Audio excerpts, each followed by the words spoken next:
right? So are there any NFL fans in the room right now? Okay, just a few. Well, I'm sure there's, for me being a fan, there's nothing better than watching your favorite team beat their arch rival. I mean, that's the pinnacle of being a fan. You get to see them just beat down a rival. But on the same note, there's nothing worse than having to watch a game that you couldn't care less about any of these teams. You might as well turn it off and watch Jeopardy or something like that. So I'm here to tell you that the Dallas Cowboys are America's team, and it's important for Americans to identify with the team, whether you love them or hate them, because it gives you a reason to watch this team. Like I said, if you're rooting for them, you really love them to win, or like I know a lot of people hate them, they can hope for anything better than their demise.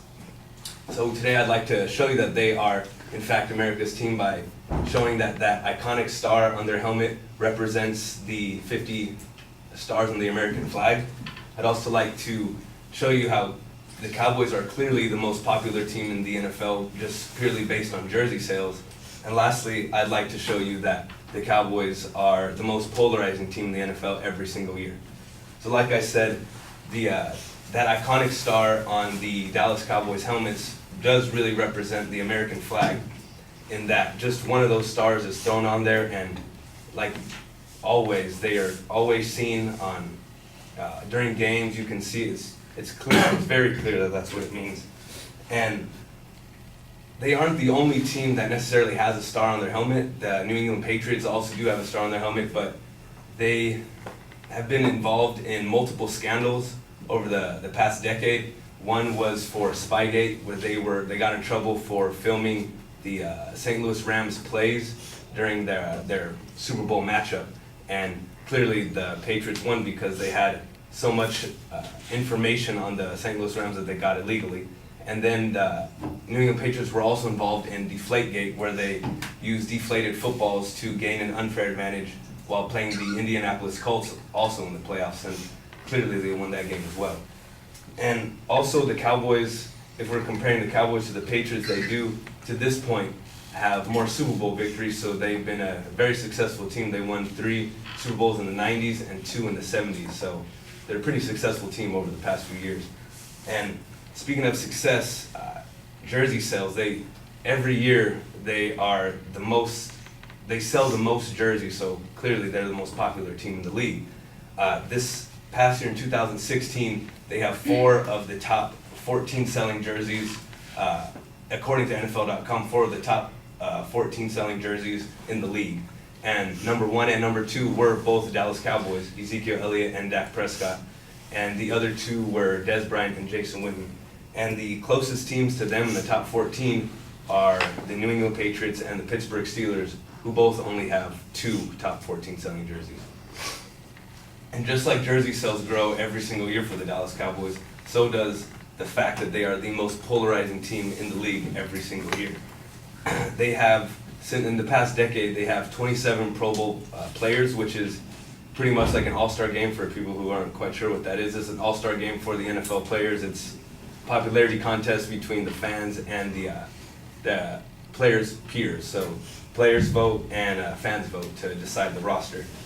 And countless celebrities have endorsed the Cowboys, whether it's LeBron or Denzel.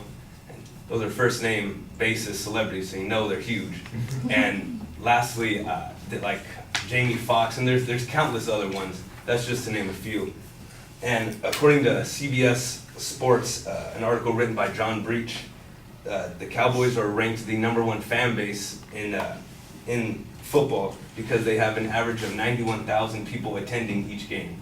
And that's fans yelling and screaming for the Cowboys, and that's also fans yelling and screaming for the Cowboys to lose the game, which is polarizing. Doesn't just mean that you love them. Polarizing means you also hate them.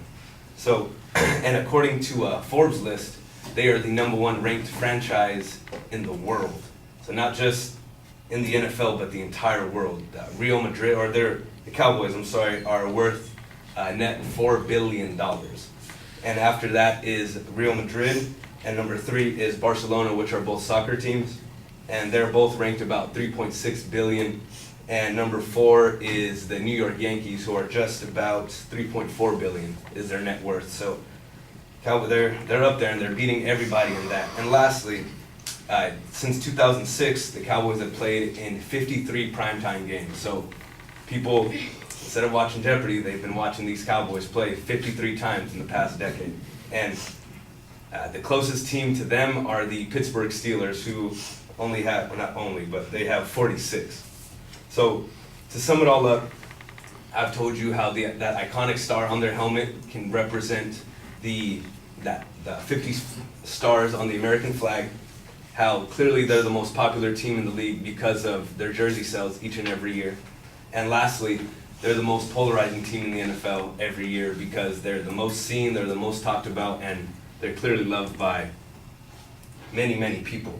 So to sum it up, I wasn't here to try to convert you into Cowboys fans, which I do think would be cool, it'd be nice. But I was really here just to tell you, in fact, that they are America's team.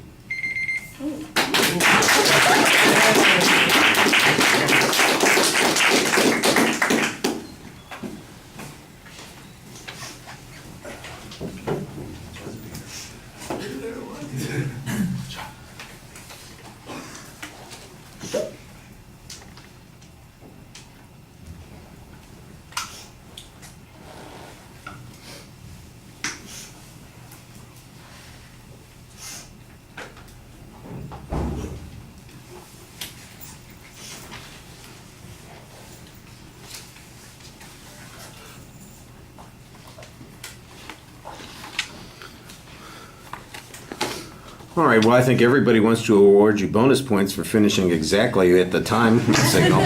They all were very impressed by that, so that's always a good thing. The proposition's clearly identified at the beginning of the speech, and there's an excellent preview of what the supporting structure is going to be, so that's okay. I do think that there might be a couple of problems with the first point. I know the iconic star seems to be significant to you in identifying America's team. I do think you need a little bit more definition of what you mean by America's team. You kind of equivocated with being the most polarizing team.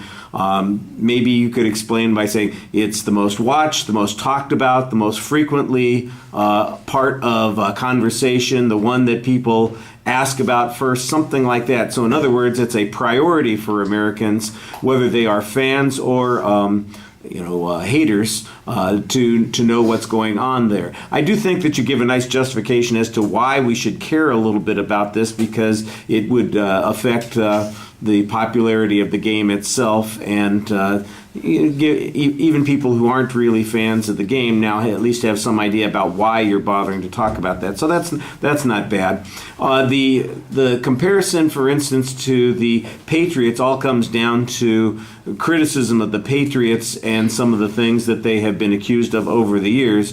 I'm sure that there's a long laundry list of Cowboys transgressions that you'll be hearing about from the refutation speaker, including a variety of assaults, drug use, criminal behavior, economic choices, and perhaps some other faults that the Cowboys might have, to contrast to the notion that the Patriots, just because they have stars too. And I'm not exactly sure that the star thing is necessarily emblematic of the team itself. I mean, Washington, D.C., for instance, is in the nation's capital. Why isn't that America's team? That kind of thing. So I think you need to be a little bit more forceful in giving us a notion about the symbolism of cowboy label, for instance. I thought you did a good job on the third point, talking about the value of the team when it comes to its importance in sports. You mentioned that it's the most valuable sports franchise in the world. You give comparisons to other teams and to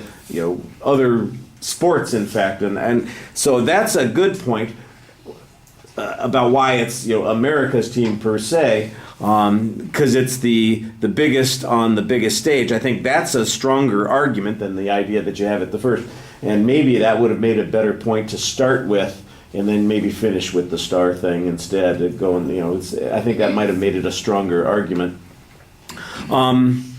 You've got a couple of examples here and there. There's good statistical information on sales and the economic status of the team, that sort of thing. I do think that you could use a little bit of testimony, not just the factual data that certain well-known celebrities support or are fans of the Cowboys. I imagine that you will find that there are lots of fans, especially of note, for instance, of other teams as well. And, I guess if we're going to compare Denzel and LeBron and Jamie Foxx, well, okay.